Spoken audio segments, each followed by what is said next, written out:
Welcome to another episode of From the Pink Seats Podcast Live. We are out here in beautiful Louisville, Kentucky at longtime friend of the program, Kern's Korner. Vince has been working and finagling his back alley connections. We might have some food coming out to us during the show. Yes, definitely some food. We can't come here and not get a cheeseburger, get a patty melt, get a cup of chili. I don't care if it's 80 degrees outside. I have to get a cup of chili. Definitely some cold drinks. So the best horse racing bar in town, in my opinion. Well, so now here's something that is 100% a factual statement. I came here on Friday, and Louisville put up double digits in the first innings against Georgia Tech. Yeah, we could have used that the other day against Bellarmine. I was going to say, nice. I didn't come here yesterday. Yeah. And we saw what happened. Yeah, so well, this being a Bellarmine sports bar primarily, Scotty Davenport frequents this all the time. We probably should have stayed away. Well, I'm saying I didn't come here in Bellarmine once, so who knows? Maybe the key is just me living in Kern's Korner to get Louisville back to Omaha. There's nothing. There's wrong with being a regular here. There's only one way to find out, and my liver is up for that challenge. But as well, there's filing in and tuning in. We're going to talk some Louisville football, as you all know. Today on the live show, me, producer Keith, Vince LaCoco, get in, hop into the chat.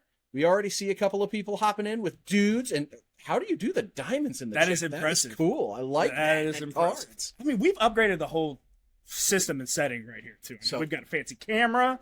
We can see comments going. This is Now, I don't know if Elmo is allowing comments from his social media site to pop in. So if you want to chat with us during the show, I know for sure the YouTube comments, like during the live show, pop up for us. Yeah. I don't know about Twitter. We'll periodically hop on our phones because we're bad boys like that. We're the bad boys of Louisville sports media. I guess you could say that after our golf content that Presley Meyer is going to release here in the next couple of days. So you're going to want to stay tuned for that. Clearly, I get some great camera angles. So you work hard. Yes. You work hard. But first off, huge thanks again to Kern's Korner out in the heart of the Highlands. Yeah. Oh, God, I love it. Fantastic spot to come hang out, have a beer, have a burger. My God, those are so good. I mean, it's, in my opinion, it's literally the best bar in town, coldest beer, the best food. I mean, it's cash only. You can't get that very often in very many places now that actually serve good food. It's the best. The vibes in here are awesome. I love coming in the afternoons because you get to see this group of old flagey guys that sit at the corner of the table, and they tell all these great stories that I could hear from my grandpa's days and from Coach Oscar Brohm's days and stuff like that. And you're like, oh my gosh, these old men still talking shit about St. X and flagey is the funniest thing in the world. St. X, folks. Your money's just as good here as well. So they'll bite their tongue for a little bit as long as you're in there. Or not. So let's get this train on the tracks and let's get things started with this Louisville football podcast by talking SMU football. Yes. So It's been a little bit since we've hopped on, but one of the biggest stories in the news as of late that popped up a couple of days ago was SMU scheduling a home-and-home game with LSU, SEC opponent. Pretty high renown, won a national championship very recently. Brian Kelly, which a funny thing I saw to get a little sidetracked. If you had to set the odds, what are the odds Brian Kelly is still the coach at LSU by the time those games actually happen? Very low, in my opinion. I think they're low. I don't think he'll last very long on there. Uh-oh. Oh, here we go. We're already getting fuzzy. Hold on. We're leaning. We're getting fuzzy. We're going to keep talking, and y'all are just going to put up with fuzzy us for a second. We're just going to lean in and out until it works. So seeing that pop up in the feed, though, it got me sort of thinking, okay, Louisville still has an open game on their schedule in 2028 and 2029. Yep. So as of right now, our non-conference schedule is, funny enough, it's the same two power teams and then a bye game. So we have Texas ATM, UK, and then a bye game, Murray State 1 year, VMI the other year. Yep. Pending the ACC not going to 9 games, who do you want to, dream matchup, who do you try and go get for those games for a home and home? I don't know. I like the big splashes that we've made, like how we're getting ready to start the home and away series against Georgia. I would not mind a bigger opponent. Jeff obviously would not mind a bigger opponent. He's not afraid to play teams like Ole Miss, Tennessee, make those phone calls to try and make those games happen. So I wouldn't mind seeing – I I would love to see Lane and Jeff coach against each other. Just something about those two guys, their personalities, the way they call offensive games, that would be electrifying to watch. And it's really just going to be about whose defense shows up that day. They got left by Pierce Clarkson Bowl. Yeah, I know. Yeah, we're still working that algorithm. One last time for the algorithm. Pierce Clarkson, Yeah. Pierce Clarkson, Pierce Clarkson.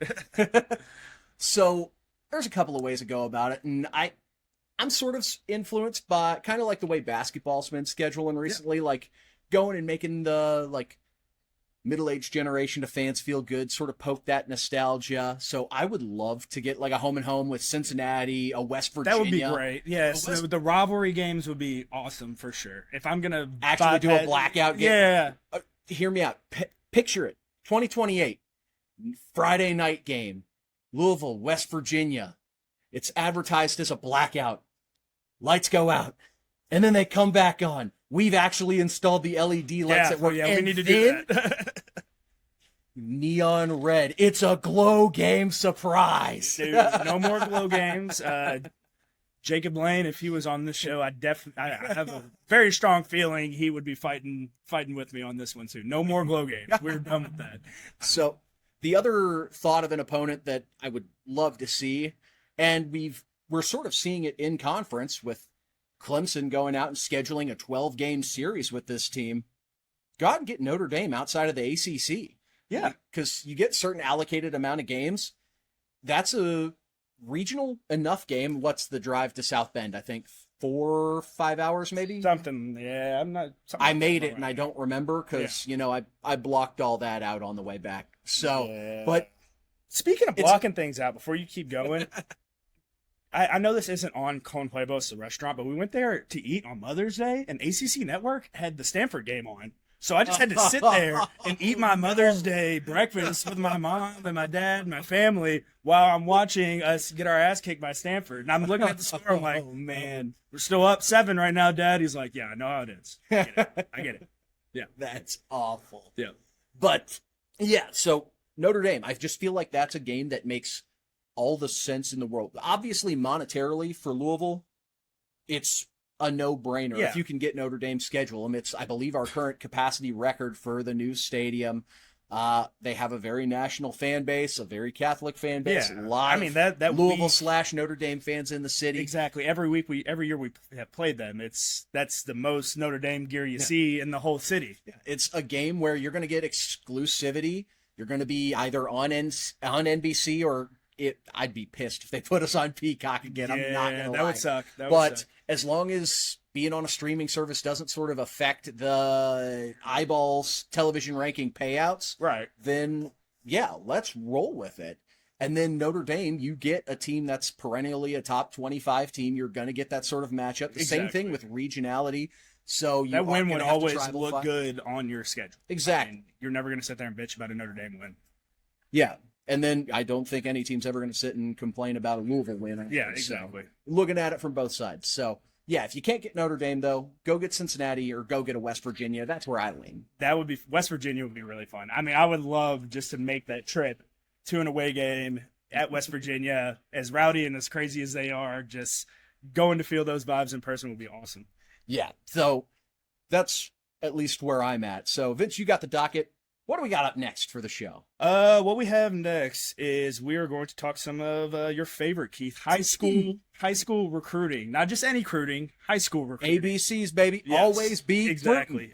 Jordan, Jordan Crutchfield put us in his top 6 with Florida State, Mississippi State, Auburn, Miami, and of course the team down the road. Yeah. So this is a kid personally.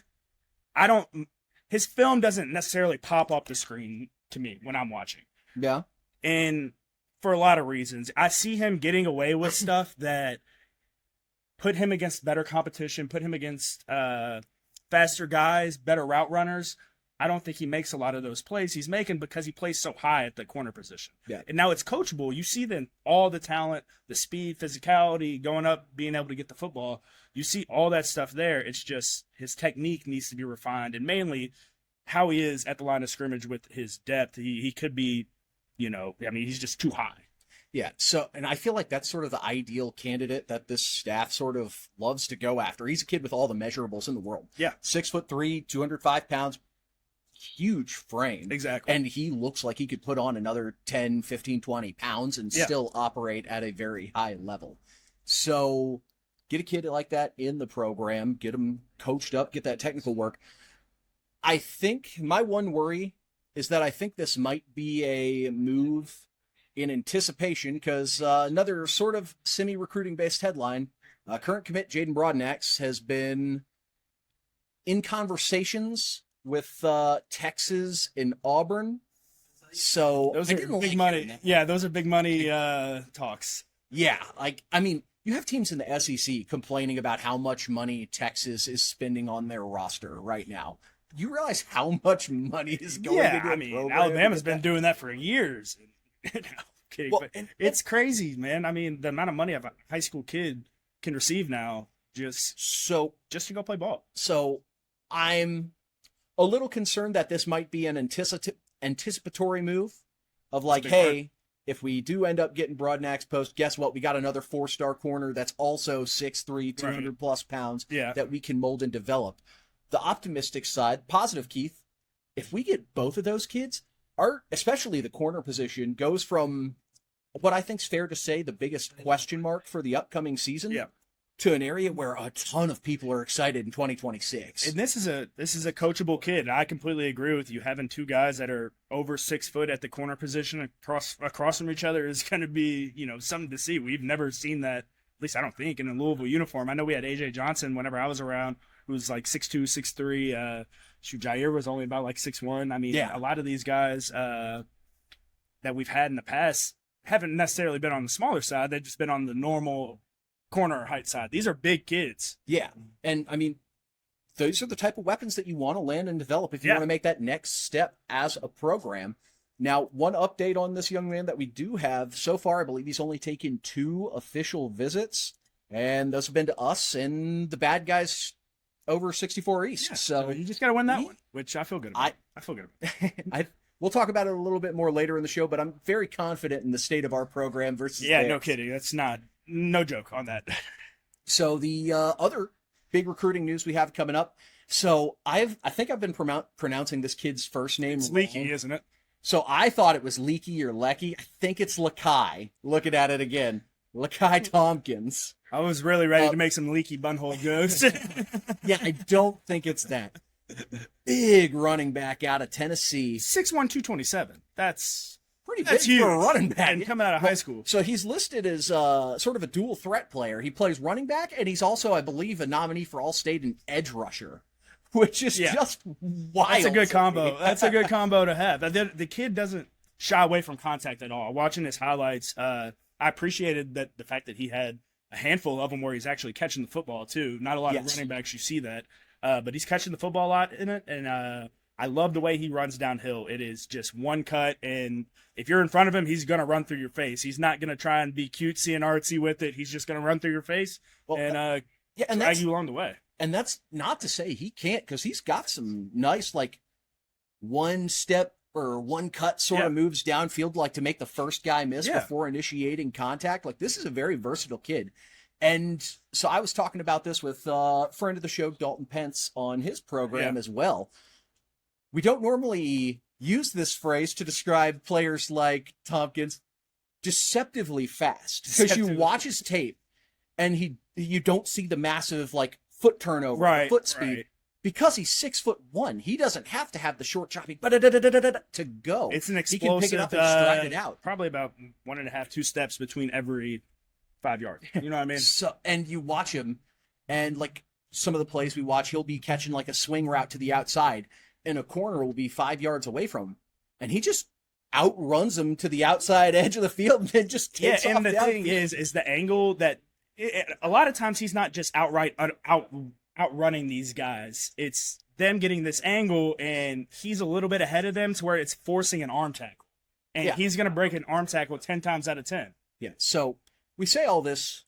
He announced his top 3, and the top 3 schools right now are us, Memphis, and Minnesota, and currently has a commitment date scheduled for May 25th. So really, you just got to beat out PJ Fleck, in my opinion. I don't think Well, see, he's from Tennessee, so there's sort of that hometown factor. And That could be a same thing as a Kentucky guy put in UK in his top 5 for Mr. Football to just make sure he wins that. But also the prospect of early playing time is going to be a lot more available at a program like Memphis, as opposed to Minnesota or Louisville, where, I mean... You come in next year, you're redshirt. Yeah, well, and also we have Evan Hampton coming in next year as well. And honestly, I love the comparison that Dalton gave. Kewan Brown, despite having a very different build, very similar running style. So I would love him to sort of be the power counter. To make a bigger comparison, obviously, it's Derrick Henry for me. That just looks. I mean, the way he runs, I don't know if it's lesser talent. I don't know who he's playing against. The kid is. He just makes arm tackles look effortless. I don't want to get grief ever again about having quarterbacks where the best aspect of their game is short accuracy and timing being Tom Brady. If you're going to throw Derrick Henry comparisons out well, I mean, for every running back that's over 6 foot tall. What do you expect? So keep an eye out for that young man. Commitment coming up on May 25th, unless things reschedule. We know how crazy recruiting gets going, but could be one that we're definitely in on. So. This is one I want. If I had to pick the two out of the two guys that we've talked about, I would rather him. I'm sorry. See, I think I can work. I think there's just more to work with here. This is, See, I think I'm on the Crutchfield side just because area of need. Like we need bodies in the backfield. I get that, but we need bodies at Crutchfield. DB too. Crutchfield's a kid that I think I would rather him go to maybe a smaller Division I school, and I want to see him play. Well, do you really trust other programs to develop your guys then? Like, I'd rather bring in my own and develop them myself, know that I'm coaching them up my way. I just want to see if he's coachable at all, you know? I mean, like, that's the easy way to find out. And if he's not, guess what? You can show him the door after year one. That is true. But why waste money? Two-way street. But why waste money on year one if you don't have to? Well, theoretically, why waste money on a portal guy who you have no idea what you're getting? Because it's the portal. It's so much cooler. Everybody's doing it. So what if I market it as the collegiate entry portal? Yeah. From the Pink Seats, official stance, portals, cool. Yes. Yeah. I felt like freaking Will Ferrell running down the street. And just a little last bit to touch on the high school recruiting side. So we've got, I believe, 14 or 15 guys currently in this 2026 class. The staff went out and said earlier that they don't want to overload on players, so don't expect too many more additions because you don't want to overextend yourself on high school kids. So you have that freedom. I get that at this point. I mean, high school kids are bouncing left and – I mean, they're all bouncing left and right nowadays. It doesn't really – high school, not high school. I mean, I get what you're about to say. So, go ahead. But I'm not going to do portal versus high school argument here. How many more kids do you expect us to land? Now, I want to give some credit. Jody Demling and the folks over at 247 just recently put out an article talking about 20 potential targets for Louisville who we've been in conversations with.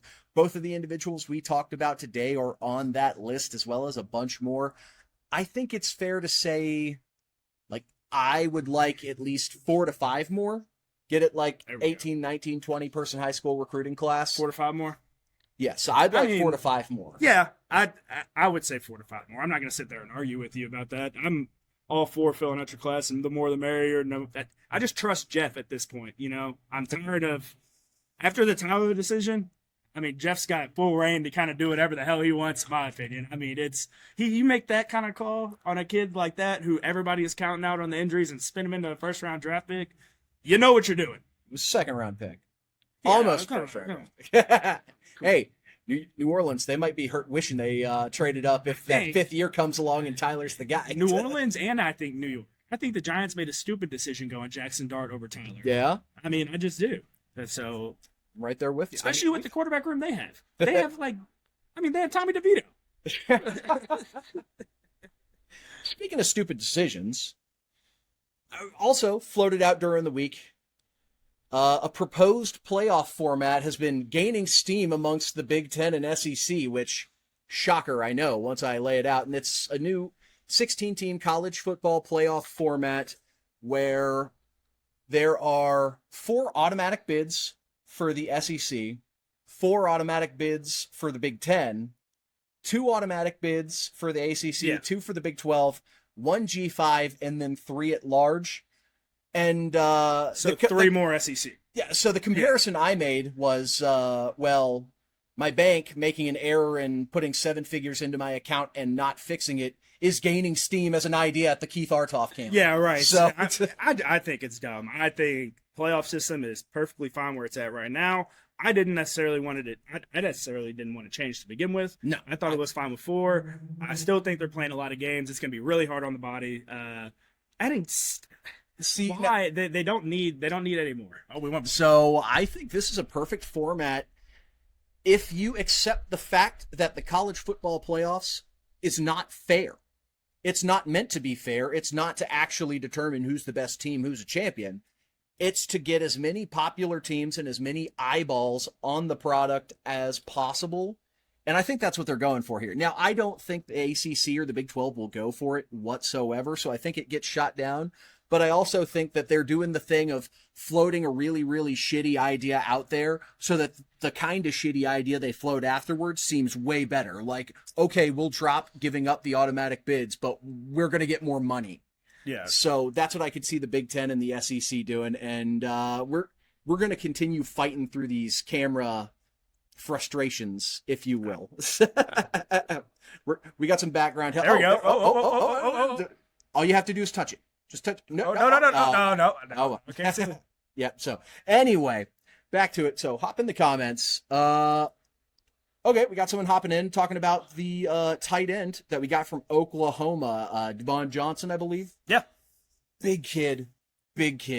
Has NFL down. Potential. Yeah, I mean, this is a kid that can run routes and block, which is what you want out of that tight end position. I mean, not just a specific blocker, not just a specific, going out and being able to run routes, being able to be the full package guy, kind of like what we've been wanting on this show all along.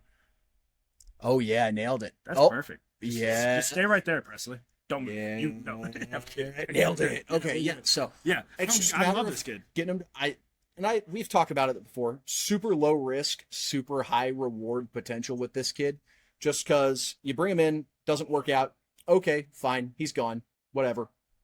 And if he does come in and he's a splash, guess what? You've got an NFL potential tight end for a year or two, hell, maybe even 3, because he's got 3 years of eligibility left. Coach Wallace is doing a phenomenal job with what he has in that room right now, and I definitely want to see what he can do with a kid like this, with that caliber, that potential that you see on this guy. I completely agree, Keith. This kid is an NFL talent just waiting to happen. So it's all about what the work he puts in whenever he gets here and gets, acclimated to everything, playbook, being number one on the list. I mean, if you don't know what to do, it doesn't matter how good you look. That's the truth. So speaking of not knowing what to do, someone who likes to do that to people, our friends out in the desert in Las Vegas. Ooh. Man, I am really stretching for these transitions today. So, over-under win totals came out. Yeah. And I'm not saying let's do the full-blown schedule deep dive and make our official predictions or whatever. Every book has the line at Louisville at 8.5. Yep. So over-under. So Vegas is expecting us to be 8-9 win team. Rather than go through and think, hey, are we going to go above that? Are we going to below that? What are your thoughts on that sort of being the national expectation for this Louisville program? Because I'm pretty sure that's been the win total. Last season was 8.5 preseason, and then I think the year before that it was either 8.5 or 7.5. I mean, it's kind of obviously. I think we're going to be over that. Like just getting, you have to say it, but you have to talk about it. I think we're going to be over that. I love the national talk. I think that they should be a little bit higher. I just love that we're in this national conversation. I feel like we're a team right now that 8.5 is a safe spot to put us. Just based off of the past two, 3 years. Well, it also comes into play, like Miami's an uber talented team. We're playing a road game there, regardless of if Miami doesn't have a stellar home field advantage. At SMU. At SMU, we have a home game against Clemson, who not only is an ACC title favorite, they're a national title favorite. Like, they're projected to be a wagon coming to this year. And then if you look at the teams that we have... You see what happens when you use the portal, Dabo? I mean, it's that easy. It's that easy. And then you look at the rest of the ACC slate, like, I don't think we have a single bottom quarter ACC team on our schedule. Cal, No. they lost a ton, but they brought in a ton. They should be solid. Boston College, I love what Bill O'Brien's been doing there. It's a bowl or bust year for Tony Bennett and Virginia. They're really busting their ass in the transfer portal. Right.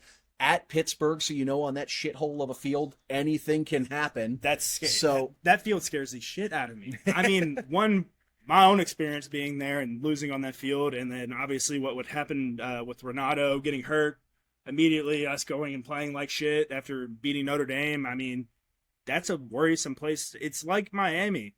I mean, in a weird way, these NFL stadiums don't fill up as much. Well, I mean, it's hard to, especially if you're in a major market and you're competing against a NFL team. Right. It's tough. But that almost makes it hard to play in another way because you're expecting to go in an away environment, to be crazy and shit talking. And well, I mean, we ran into that last year, like our friend Stephen Heron warned us about at the library. Yeah, at the library. So I can't believe I had to watch that again. I mean, so that's what they call Stanford Stadium. It's the library. So to face a schedule like that, where you're going to have to play a lot of mid to high tier ACC teams, you've got a few powerhouses on the schedule. For Vegas to think you're going to come out of that gauntlet between 8 and 9 wins, I think that's a pretty good outlook for the state of the program. Yeah. I mean, there's like the 4 high games. Yeah, and you have your toss-up games, and I mean the toss-ups are SMU, Clemson.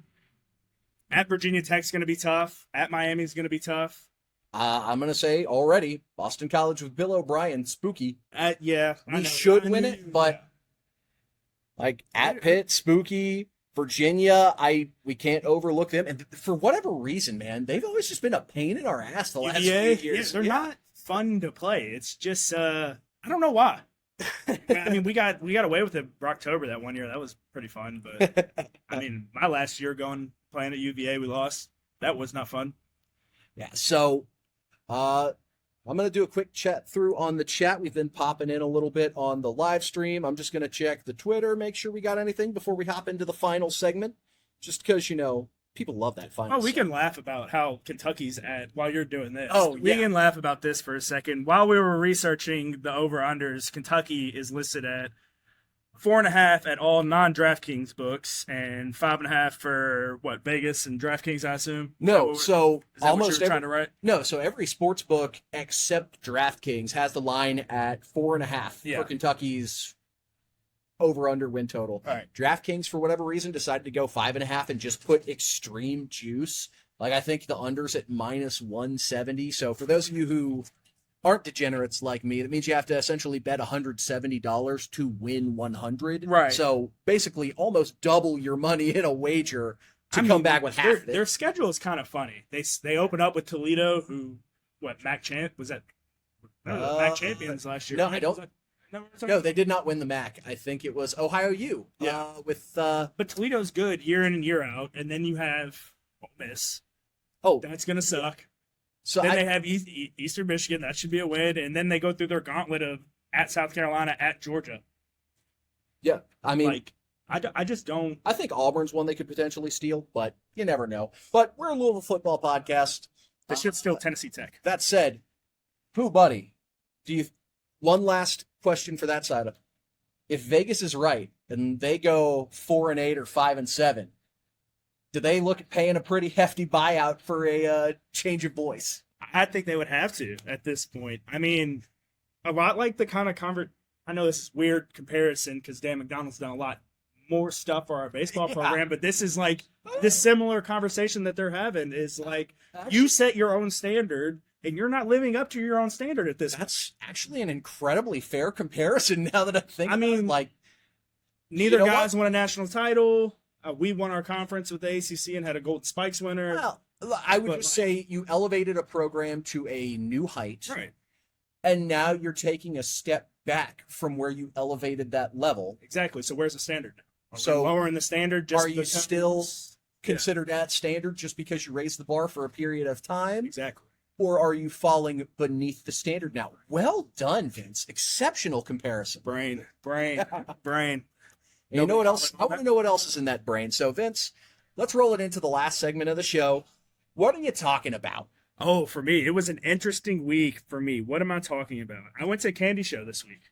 And yes, Take it to the candy show. I truly was a kid in the candy store this past week. I mean, I went to a convention with work. Every snack and candy you could think of was there. The Dubai chocolate. I had like 6 pieces of Dubai chocolate. I mean, in 6 different ways. It was absolutely insane. Yeah, candy show. I went up and shot content, so the camera came into good use. There you go. Our mics came into good use. All that stuff was awesome to utilize whenever we were actually doing some work. So Vince, kid in a candy store. yeah. Okay, so we'll transition what I'm talking about. So I promise I'm going somewhere with this. Got a sister on the dating scene, starts talking to a guy, sort of a college, he's a college football guy. So I get a text. What kind of college football guys? Is he like wear a jersey around all the time, or is he like us? Haven't met him, gotten full. He's a Mississippi State fan, so he's at least loyal. He's at least loyal. I'll give him that. So he's got the SEC belt tucked in polo. I know. It's just ringing a cowbell. Yeah. So I get a random text from my sister at like 10:45 last night. Yeah. And I'm getting quizzed on my college football knowledge. Like, does Keith know ball? At least that's what I assume, because my sister She asked you to like draw up inside zone, outside zone. No, not quite. So not like football 400 level. This is like 200 level. Do you know ball? So I'm going to give you the questions I got asked and see if you know them. Okay.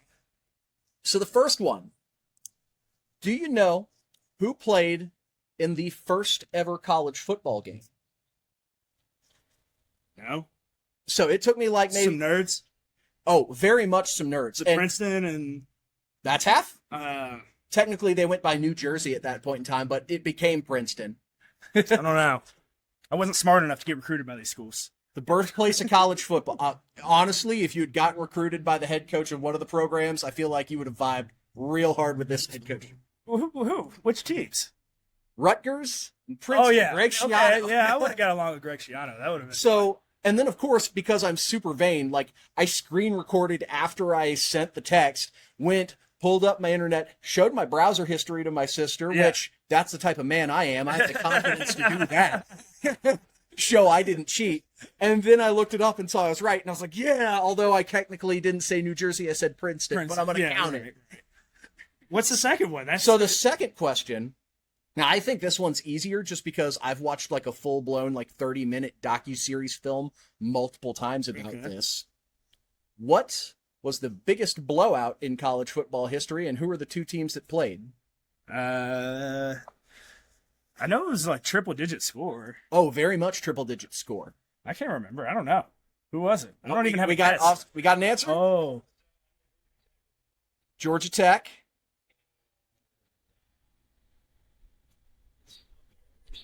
NAIA school. Not quite. No. We would never lose like those losers down at Cumberland University did. Not Cumberland University, the Tennessee one, not the Kentucky one. Okay. So a little bit of background on this story. Georgia Tech's baseball team was coached by one John Heisman. Yeah, that Heisman, the one who has the trophy named after him. Yeah. So Cumberland U had allegedly hired some professional ringers to play baseball for them, and they came out and just freaking shelled Georgia Tech in baseball. This is what you love to see. You get a meal. Is being so generous. You get a meal while old man Keith gives you story time. This is beautiful. Thank you. So goes out and he gets shelled. So one, John Heisman does not appreciate this very much. So he talks to Cumberland U and schedules them for football. And at this point, Cumberland U doesn't have a football team. So they just go out and get random students because they tried and failed to get like ringers. Whereas Georgia Tech, of course, run by John Heisman, a wagon. Hold up to the camera. Look at that patty melt. Look at that. I mean, if you don't want that, you're crazy. You're absolutely crazy. So it proceeds to be just a never-ending slaughter of a game. And the final score, by the time all things were said and done, was 222-0. And this is a game where players literally got multiple concussions. A dog chased a player off the field. What? Like, it was wild. And if you want to learn more about this, John Boyes has a fantastic video going. Yeah. Clay, why don't you come over here while you just run over these? Butler? Okay, yeah, John Boyes, Butler High School alum, over at SB Nation, and he has it's a video series called Pretty Good. Does fantastic work, and he puts out a very incredibly entertaining outline of the buildup of the game, what all happens, going through old news reporting. So those were the two questions that got sent to me at 10:45 and 11 o'clock on a Tuesday night. I got both of them correct. I would have been Googling stuff for sure. So that was the sort of follow-up. Do you feel like that's a 200 level do you know ball college football question, or do you think like that's more advanced? I would have got it wrong. I mean, I don't know. I'm not very smart, though. See, so those are the sort of questions I like the study in history. Like if you ask me to name like the last 5 Heisman winners, couldn't do it. But stuff like that, love it. Love it. Also, yeah, get in. It needs to be a little higher. Look at that chili. Look at that chili. There we go. We got the burger. Absolutely beautiful. So huge thanks again to our friends out here at Kern's Korner. Get out here, get yourself a burger, get in, watch the games, grab some beers, have a great time. The horse racing on. Yes. They've got the Stanley Cup finals or the Stanley Cup playoffs on right now. Go Ice Cats, beat the Maple Leafs. Clay, how long have you had this? Come here. Yeah, we're going to bring you on camera. Come on in. Here, you can take my seat. Vince, I'll let you take over. I'm going to just... What's your last name? Shough. Shough. Yes. All right. You can hop in. I'm going to sit back here and eat this burger. So, Clay, first off, you got your own show. You and Jimbo have your own show. So We did. Go ahead and plug your own. Are y'all doing it anymore? Not really. No? For the simple fact that our 16-year-old, I guess 17-year-old editor, producer, everything. Going to college? Well, he's got a social life. Yeah, he's got a social life. Yeah. We're not quite number one on the priority list. So how long have you had this spot? As I can recall, this has been your dream to have. Yeah, this is my 9th year as the owner. Been here for 30 years though. Yeah. So it's going good. It's a great place. We stay busy, we stay steady, and can't really ask for anything more. So you Big UVL bar. Oh yeah, UVL Bellarmine horse racing. Bellarmine, that's one of the number one horse racing bar in the city. If you like 100%. horse racing, come see us. St. X Trinity Mafia, they hang out up here. This is how we do it here. Of course. Well, Have Clay, a good everything this past, however many years, 3-4 years that you've been sponsoring the show. Absolutely. It's been the guy keeping us running. This is the guy right here. My deal is I don't, unless I like it myself, I'm not going to do it. I'm not going to sponsor anything. Yeah. And I watch your all show, listen to your all show. Yeah. Definitely listen to it weekly. So you give me something to listen to. Thank you all do, and it gets me ready. Yeah, you know, appreciate it. It gets me ready for game day. I love it. Sense, That's what it's doing. It's great. Yeah, so we'll be doing more content and stuff like this that you'll be seeing. Keith, you want to bring it in and round out the show with your play? Appreciate you, brother. Absolutely. Yeah. Thank you Absolutely. so much. Go Cards. He just swallowed his cheeseburger. I got half of it. I got half of it left still. Yeah, I came in and just off screen devoured it, much like a pelican. Just kind of tilt the head back and let no it go. grace, no couth, as my dad would say, eating a cheeseburger on live stream. All right, so before we dismount, though, we put out a couple of live show questions just for the audience to hop in and sort of get their input on. And Vince, I want to get your input on this too. So it's going to be similar theme, just two opposite sides of the ball. What position group on the offense are you most excited for the upcoming season? Easy cop-out running back. So that was one of the positions, was it? 2 star-studded running backs, but wide receiver for me. Adding Coach Branch into the equation, adding the weapons we have, Colin Lacey coming back, Chris Bell improving. For me, that's the room I really. They're back. Trayshawn Hurry. They're back to the Afros, man. That's like whenever we walked in and did that alumni chalk talk. Yeah. It's just a different vibe with Dion up there, man. He's up there talking about how he just gets the kids. He gets them. Like you have to be able to talk the language, and to hear somebody that can talk the language, it's awesome. Yeah, I mean, Specifically in that room. I mean, that's a room full of divas. No matter how you want to chalk it up, love all the guys to death. But I mean, it's me. I want the ball. Now, I'm gonna have to give a little bit of knock. I'm assuming it was press who put the poll up. Quarterback wasn't a position in this poll, so running back ran away with it. 92% of the vote. I'm with you though. Like, if I'm not picking running back, I'm with you on the wide receivers. Yeah. Like Bell and Lacey, we know what they are. We can get excited about them. I don't think this fan base realizes how good Trayshawn Hurry and Dakari Collins are going to be for the wide receivers. Those guys are going to be awesome. Those are ones that so many program, and we're coming in expecting them to be like a 1 and a 2 or like a 2A. It's a great problem to have. It is a phenomenal problem to have. I love the predicament we're in right now. So the passing game is going to be a lot more exciting than what people expect, but man, we're going to have some damn good running backs next year, so hard to not pick that position. So next, the other side of the ball. So defense, what position group are you the most excited for coming into the 25 season? So this was one that was sort of like the voting kind of surprised me a little bit, but also kind of doesn't. I'm excited for linebacker. Okay. Now, I'm excited for linebacker because I think these guys have a lot to prove. Yep. I mean, it was a room that we had been on their ass all year last year. Not just us, other media members were on their ass all year. So I think those two guys, TJ and Stan Kwan, are going to come out with a little bit of a chip on their shoulder and have a lot more to prove. We understand the defense. We understand where to line people up. Go. Get the call. You can get the call in late. Get it in early, coach. It doesn't matter. We're going to run it correctly, and we're going to get everybody lined up, and we're going to make plays ourselves. Seeing them improve in the pass game, too, is something I'm like anxiously anticipating. And we're going to have more depth, more reliable, playable depth. Caleb Parrott, TJ Capers. Exactly. Gotten a lot of looks with 1s and 2s in spring ball. Like, I know that was someone who was waffling on will he stay or will he go. We kept him with the program. I take that as he's ready to play. Yeah.